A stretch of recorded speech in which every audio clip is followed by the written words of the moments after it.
Vamos por tercera vuelta a intentar este vivo con Pablo Silva Olazábal, porque vamos a hablar de Lo más lindo que hay, su libro de cuentos que estamos relanzando desde Ediciones Outsiders. Es un libro que habremos publicado en 2010, pero que sacamos de la venta en un momento que Pablo nos pidió presentar algunos de esos cuentos a un concurso, y luego, como la editorial mutó, ese libro quedó fuera del catálogo, y ahora hace poco pensábamos por qué no volver a lanzarlo, como también estamos lanzando algunos de los libros de cuentos. Entonces, con Pablo vamos a hablar de este libro, vamos a hablar del género cuento, vamos a hablar de algunos, ahí se presentó, voy a invitarlo.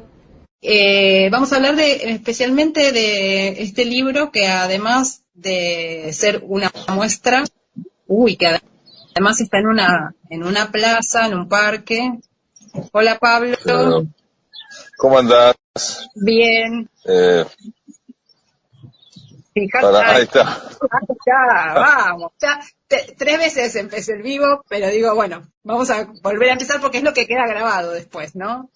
Dale. Les agradezco a los que se fueron y volvieron a entrar, pero bueno, vamos viendo cómo se suman. Lo que estaba diciendo es que, bueno, vamos a hablar un poco de Lo más lindo que hay.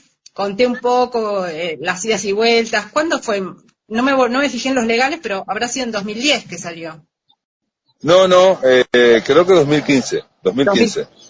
Ya le di más años de los que tenía. En 2015, sí. Bueno, entonces estamos cerca de que van a ser 10 años, ¿no? Sí.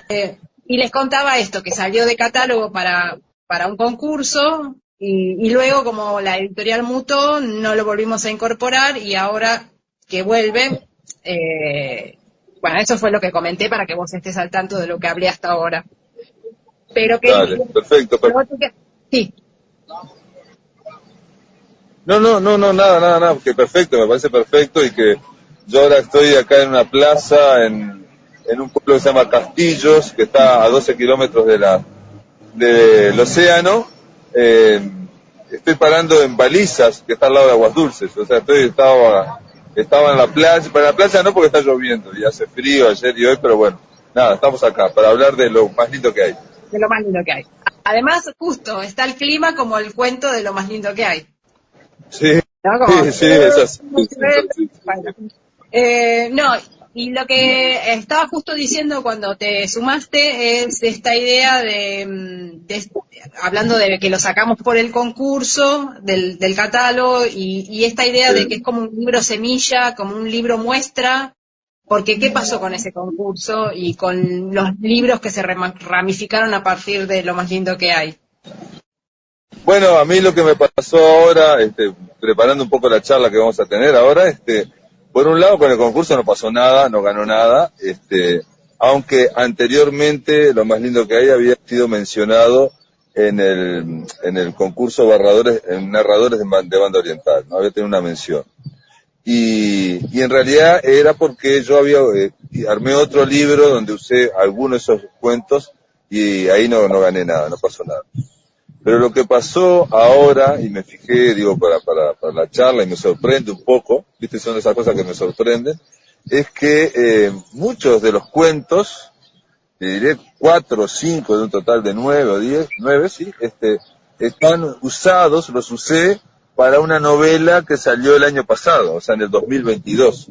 Un lagarto se desprende de la cola, es una novela que transcurre en Fraiventos, en mi pueblo natal, al lado de ahí frente a Gualeguaychú, y me sorprendió, no pensaba que eran tantos, la verdad que no, son esas cosas que no me he dado cuenta.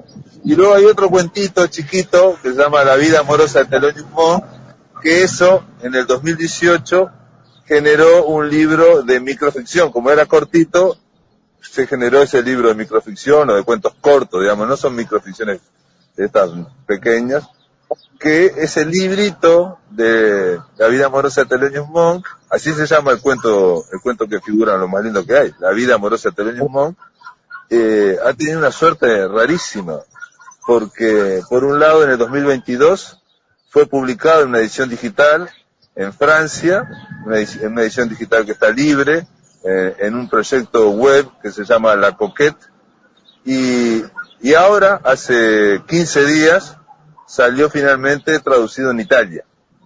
Se hizo una traducción italiana, y que demoró como un año la traducción, y salió ahora. Todavía no lo tengo el libro físico, pero bueno. Bueno, ¿y el de Francia está en francés o también en español? No, el otro está en español, es en Francia, pero es un escritor uruguayo que es profesor de la Sorbonne y que está radicado desde hace 40 años, o sea, va a seguir viviendo ahí, y que en la pandemia generó un proyecto que le llamó La Coquette, donde, entre otras cosas, hablaba de literatura, es muy interesante, hablaba desde el punto de vista ensayístico, hacían algunos cuentos de otros escritores, y cada tanto, no sé si cada 6 meses, publicaba un libro completo.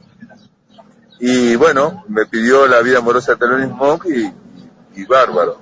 Y la traducción al italiano fue algo raro, porque es sobre fines del año pasado, una traductora italiana me lo pidió, lo postuló a un fondo que se llama IDA, por Ida Vitale, acá en el MEC, porque Ida, además de una gran poeta, es una gran traductora, y bueno, ganó ese fondo, y finalmente, después de un año, acaba de ser publicado ahí.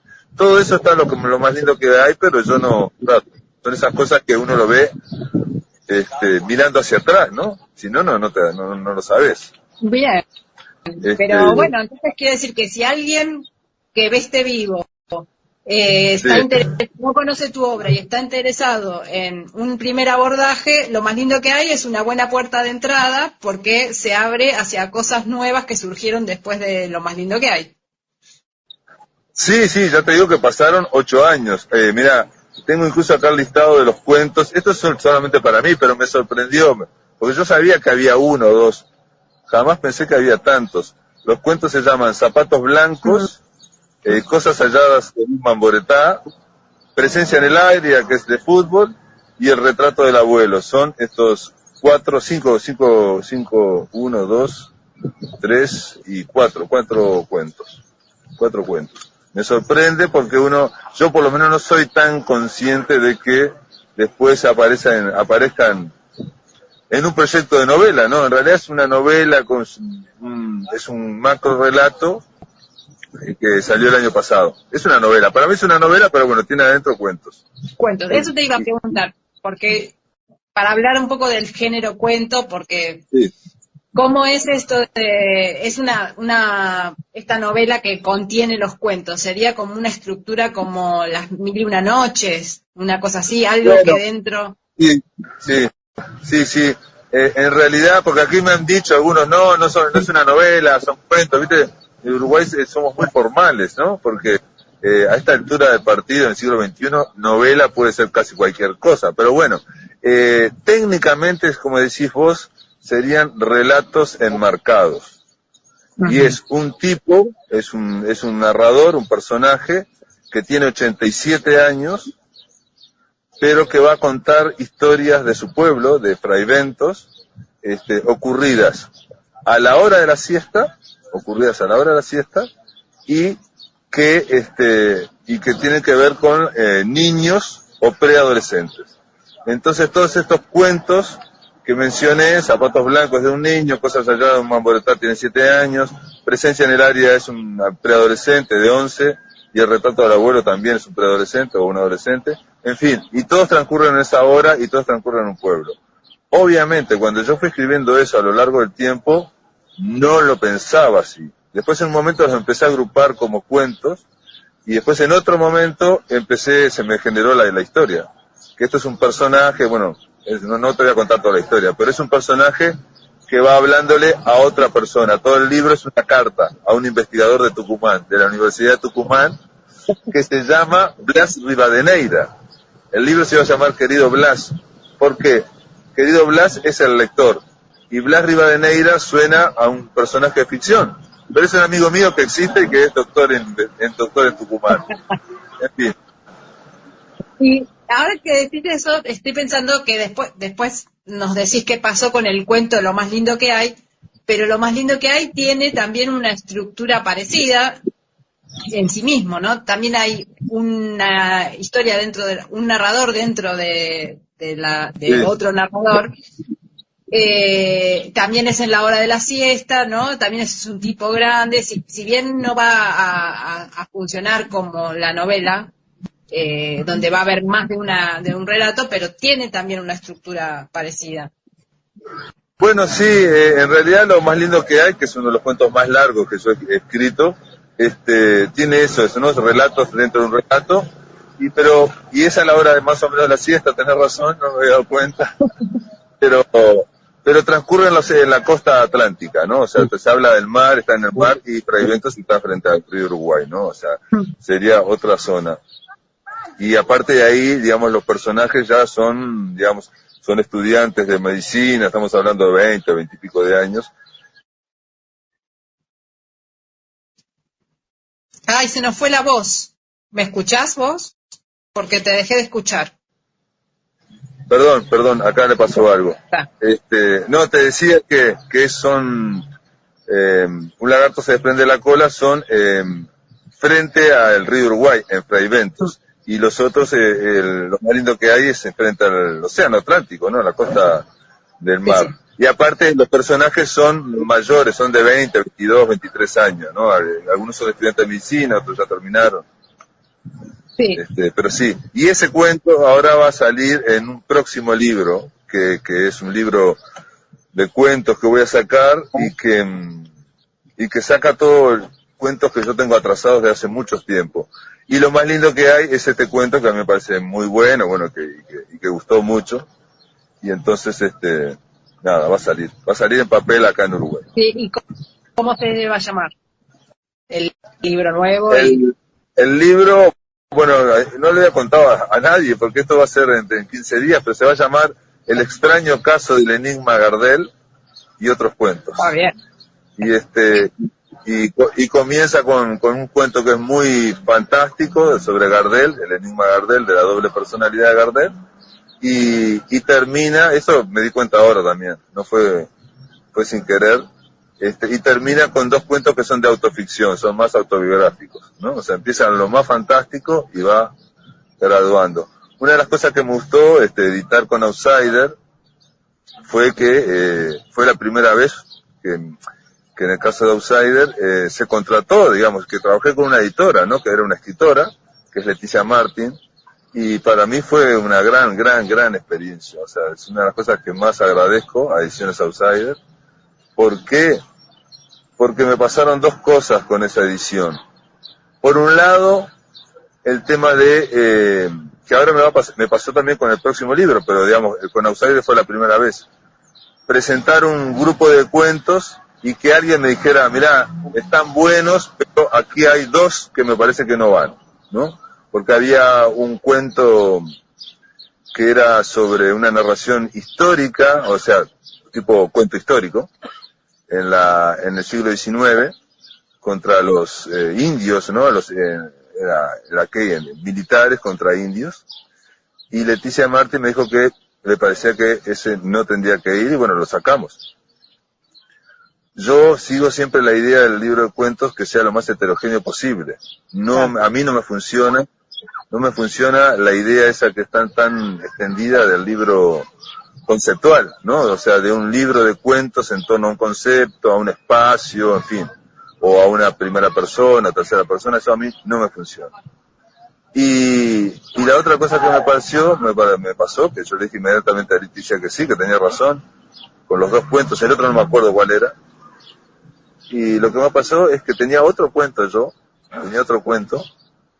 que había escrito hace mucho tiempo, ¿no? Cuando me carteaba con Mario Lebrero. A Lebrero le había gustado mucho ese cuento, aunque me había dicho que el final no lo convencía y lo fui cambiando y tampoco lo convencía. Y después Lebrero se murió. Y es un cuento que a mí me gustaba mucho y que había sido rechazado en muchos lados, lo había presentado a concursos, ¿no? Rechazado en muchas partes. Y para Outsider lo que hice fue muy tímidamente meterlo en la mitad, para ver si pasaba. Y me decía algo, Leticia. Y lo que me pasó fue que Leticia me dijo al final, dice, yo no entiendo por qué no pones negro absoluto al final, que es un cuentazo. ¿Por qué está disimulado? Incluso, ¿por qué está en el medio disimulado? O sea, me ayudó para el orden de los cuentos, me ayudó. O sea, y sobre todo para mí fue una gran satisfacción encontrar a la primera persona que le gustaba el cuento que a mí me parecía bueno, ¿no? Es muy bueno, lo recomiendo para todos los que están escuchando el vivo y los que lo escuchen en diferido y los que se bajan el libro, que vayan, porque podemos decir que también un libro de cuentos se puede leer en cualquier orden, ¿no? Les podemos dar el permiso que vayan y lean Negro Absoluto. Está al final, es el último libro, el último cuento del libro y bueno, es una cosa, bueno, no, lo cambié muchas veces de final a ver si les gusta el final ese, porque es, a veces uno puede encontrar un cuento que está espectacular o que le funciona mucho y es todo un arte el tema del final. En los cuentos es muy importante, muy importante. Sí, sí. No así en la novela, pero es muy importante. Sí, te puede tirar por la borda todo el entusiasmo previo, ¿no? Del lector, como deja ese... No, yo recomiendo ampliamente que vayan, que se bajen el libro, que se lo compren, que tampoco es caro, es una pichincha hoy en día, y que vayan a un Negro Absoluto. Y no me quiero olvidar, para que te quería hacer otra pregunta, se me está yendo así tipo... Claro, no importa. Yo quería agregarte que sí, que es el tema del final, o sea, todo en el cuento cobra mayor dimensión, mayor intensidad. Entonces, en el final, hasta una palabra o dos de más pueden hacer perder intensidad. O dos palabras de menos también. Es brutal, es una cosa increíble el cuento. Es lo más cercano a la poesía que hay. Es verdad. Ya me acordé y ya se me va. O sea, es así como que viene y se va lo que te quiero preguntar. No, ya sé. Esto, vi también que la mayoría, no sé si te diste cuenta, porque justo comentaste esto de que no te parecía necesario como esta idea conceptual de los cuentos, pero la mayoría de los cuentos están escritos en primera persona.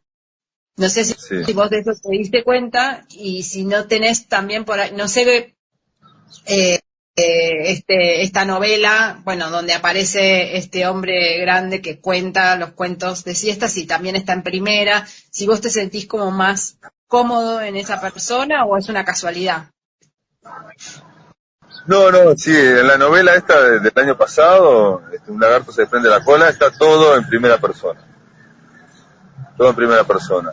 Y en general yo te diría que sí, que por lo menos, no sé si es en realidad lo hacía antes, ¿no? Pero estoy vinculando al taller que hice con Lebrero. Lebrero decía una y otra vez, Mario Lebrero, que es importante la primera persona, empezar o desarrollarse mucho porque la primera persona es menos intelectual, decía él. Claro. Y nos da más intensidad. Y es cierto que es así. Yo creo que es así. De hecho, el desarrollo a lo largo del nacimiento y desarrollo del cuento, el cuento comienza en primera persona. Digamos, el origen del cuento, que es el origen de la literatura, ¿no? O sea, poesía y cuento son los orígenes, ¿no? La primera persona está el origen, es lo más directo.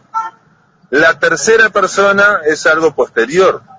Por eso también decía Lebrero que es más intelectual. Y yo agregaría incluso, porque lo pensé hace poco, en un taller que tengo, donde un alumno mío escribió un cuento en segunda persona, que la segunda persona es posterior todavía, mucho más posterior. O sea, el artificio es mucho más claro y es más difícil sostener la ficción, sostener el enganche, o sea, lograr la famosa suspensión de la incredulidad, ¿no? Que se sumerja el lector con la segunda persona, ¿no? Entonces sí, es cierto, casi todo es muy frecuente en mis cuentos que sean todos en primera persona. Igual en hay uno que está en tercera, que yo recuerdo, hay uno que está en tercera, que es uno que se llama Pupila Feroz. Uno que se llama Pupila Feroz. Que también era un cuento que yo lo tenía escrito hace muchísimos años, En general casi siempre tengo, hace muchos años, y no me convencía del todo, y se lo pregunté a Leticia en ese momento, y Leticia me dijo que no, que funcionaba bien dentro del mundo de lo más lindo que hay, ¿no? Dentro del mundo del libro. Sí, ese tiene una estructura particular también, ¿no? Sí. Que creo que no podés hacer en primera, como que se dificultaría mucho, no me lo imagino, como cómo adaptarlo en primera persona, como en algún momento te tenés que ir de la primera, o sea, si lo podés hacer, si lo empezás a poner en primera, en algún momento para ese efecto, lo voy a generar. Para el final, no sé cómo se podría hacer ese final que tiene, que es gracioso, porque en su momento ese cuento yo lo escribí antes del 2002, es increíble, porque se lo mostré a Lebrero también ese cuento, y Lebrero me hizo una serie porque claro, Lebrero viste que era un gran lector de ciencia ficción, y también Lebrero se lo mostró a Elvio Gandolfo, y Elvio Gandolfo me escribió, y me acuerdo que yo me reí mucho porque los dos por separado me hacían los mismos reparos. O sea, viste, de gente que lee mucha ciencia ficción y fantasía. Entonces, sin spoilear mucho el cuento, se trata de realidades paralelas. Pero no son las típicas realidades paralelas, sino que estas realidades paralelas, estos mundos paralelos que hay en ese cuento, son de otro tipo. Entonces ellos me hacían hincapié, los dos me decían, sí, pero la plata de un mundo paralelo, ¿cómo hace para funcionar en el otro mundo paralelo? Era lo que más les molestaba. Y se fijaban en eso. Graciosísimo. Sí, qué bueno. Graciosísimo. Bueno, no lo quiero hacer muy largo, no sé si querés también contarnos algo más de lo que esté por salir, de lo que haya salido, de lo que estás... de los talleres, porque como Instagram es para todos en cualquier lugar del mundo, también puede alguien estar interesado en tus talleres. No sé si querés agregar algo antes de terminar. Bueno, yo simplemente contarles, tengo talleres, un taller presencial que lo tengo desde el 2017 y que funciona aparte con la misma gente, es algo rarísimo porque es un taller de creación, o sea, prácticamente solo nos juntamos para escribir y escribir en el momento. Y básicamente la gente se ha mantenido. Cuando vino la pandemia, digamos, como me dijeron, me presionaron para hacerlo virtual, por Zoom, por Skype, yo lo hacía por Skype. Luego, cuando se fue la pandemia, volvimos a lo presencial, pero no todos quisieron volver. Entonces quedó la mitad presencial y la otra mitad por Skype, y finalmente el de Skype lo cerré porque no se agrandó mucho, y bueno, tenía que optar por uno de los dos, y lo tengo presencial, pero bueno, siempre se puede hacer algo. De hecho, mirá, estuvo invitado un amigo, un escritor, poeta valenciano, vino a los últimos dos talleres, los últimos 2 lunes, y bueno, le fue muy bien para escribir cuentos, ¿no? Un poeta que se sorprendió que podía escribir cuentos, que salía muy impresionado quedó, y me dijo, bueno, yo lo voy a hacer la próxima vez por WhatsApp, me voy a España, y bueno, ya quedamos que con él lo vamos a hacer va a ser un invitado más también, así que yo creo que lo que hace Outsiders, para terminar, me parece, te lo dije, Valeria, desde el principio, me parece una propuesta excelente, y cuando te lo dije hace años, esto ha sido en el 2015 como mínimo, me acuerdo que te dije, cuando todo el mundo va hacia un lado, Outsider va hacia el otro, ¿no? Todo el mundo va hacia la narración larga, hacia las novelas, y me echaron un poco libro de cuentos, y el hacer una propuesta de libros de cuentos es algo que para mí era insólito, era inédito, y me parecía que si se sostenía a la larga iba a dar mucho fruto, ¿no? En el medio, después me enteré que en España existe Páginas de Espuma, pero me enteré hace poco, que es también otra editorial, en este caso en papel, que se dedica solo a libros de cuentos, ¿no? Pero que realmente en España tiene un perfil único, es único. Y yo creo que Outsider, me parece bárbaro el relanzamiento, porque creo que es una apuesta que conceptualmente va a funcionar, y aparte conceptualmente te cuento esto también. El año pasado El año pasado a mí me dio la chiripioica. Bueno, yo soy periodista también, obviamente, tengo un programa de radio, La Máquina de Pensar, que bueno, que tiene su pequeñísima influencia dentro del mundo literario uruguayo. Y viendo que en Argentina, viste, desde Uruguay vemos, viendo que en Argentina se estaban haciendo cada vez más concursos de libros de cuento, solo, planteé, me molesté y escribí una carta en defensa del cuento, que la firmaron 80 escritores en menos de 3 días, 4 días. Y la carta en defensa del cuento lo que decía era que en Uruguay los concursos literarios, los 3 más importantes, son concursos de narrativa, donde la novela se mezcla con el cuento, los libros de cuentos, y gana casi siempre la novela. La novela. Por lo tanto, lo que pedí es, por favor, cambiar una sola vez, ensayar que una sola vez en una temporada se hiciera el libro de cuentos. Bien. Y bueno, quería el celular, perdón. Sí. Y tengo miedo, estoy buscando el cargador, porque tengo miedo de no poder guardar después el... Dale. Bueno, no entonces te cuento simplemente... Sí. Dale, te lo cuento cortito, es cortito simplemente. Sí. Salió esa carta en defensa del libro de cuentos, en realidad defensa del cuento, no, en defensa del libro de cuentos.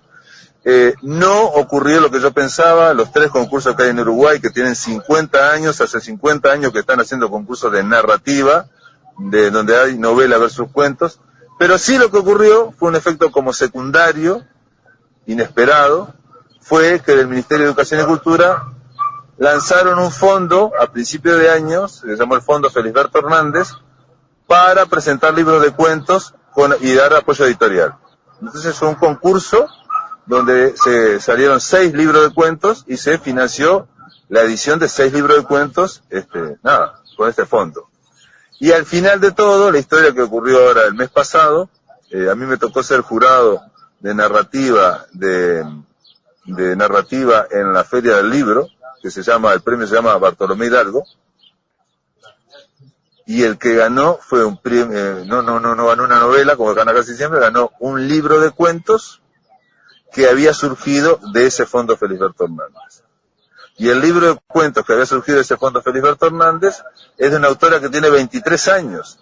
Esa autora de 23 años jamás habría llegado a tener libro de cuentos si no hubiera ganado el fondo que permitió que la editorial lo editara. Entonces, lo que quiero decir es que con todo esto, por lo menos a mí lo que me deja es la idea de que cada uno en su lugar podemos, por omisión o por acción, ir modificando las cosas. Exacto. No es que salgan para donde nosotros querramos, no salen para donde nosotros queremos, pero tenemos un peso dentro de lo que es el ecosistema literario, hay un peso de nuestras acciones o de nuestras omisiones, ¿no? Exacto. Y ahora lo que estamos haciendo en Outsider, además, como otra vuelta más que le estamos dando, es la relanzamientos también de libros de cuentos y de libros de poesía que quedaron, digamos, discontinuados y que por ahí nadie quiere poner plata para volverlos a hacer en papel. Esa es la nueva, digamos, perspectiva para el año que viene. Así que si cualquier libro de cuentos que vos tengas, que quieras volver a sacar al ruedo, estamos en contacto, obvio. Excelente. No, es una buena idea, muy buena idea, incluso para libros de cuentos, a veces de escritores o escritoras que pasaron muchos años o décadas y también están discontinuados, ¿no? Eso es una muy buena idea. Me parece excelente. Sí, creo que es por ahí. Claro. No, digo que esa es la nueva vueltita de tuerca que le estamos dando a la editorial. Brillante. También, bueno, sí, y lo mismo pasa también con la microficción, con los cuentos cortos también, ¿no? Que tienen más dificultades aún que los cuentos. Me pasó en el 2021 que otra novela anterior ganó un 3er premio, en el Premio Nacional de Literatura, y me pasó algo insólito, que se me acercó una editora y me dijo, bueno, Pablo, ¿tenés otro libro? Y yo dije, chao, mirá, me está pidiendo un libro, ¿no? Qué genial. Y le dije, sí, tengo uno en microficción. Y dijo, no, eso es casi como poesía. Eso casi no es un libro, Claro, faltó decir. va de retro, Satanás, apártate. No, eso es terrible, no. Increíble, es así. Pero bueno, brillante, Valeria. Bueno, ahora después te pongo para que vos lo puedas también publicar si querés al vivo y Dale. agregamos cualquier información que quieras también en los comentarios. Gracias. Buenísimo. Bueno, nada, muchas gracias. Saludos a todos acá desde el este de Uruguay. Y a lo mejor no sé cuánto cuesta el libro, tal vez sería mejor decirlo también, ¿no? 1.000 pesos argentinos. Creo, o dos, ¿Cuánto? o 2.000, no sé, lo aumentamos ahora, pero ya no me acuerdo, pero 2.000 pesos creo. O lo vamos a aumentar el año que viene. Es un regalo. Es un regalo, sí, es un regalo, sin duda. Dale, y acuérdense que aparte es lo más lindo que hay. Es lo más lindo que hay. Gracias, Pablo. Chao. Chao.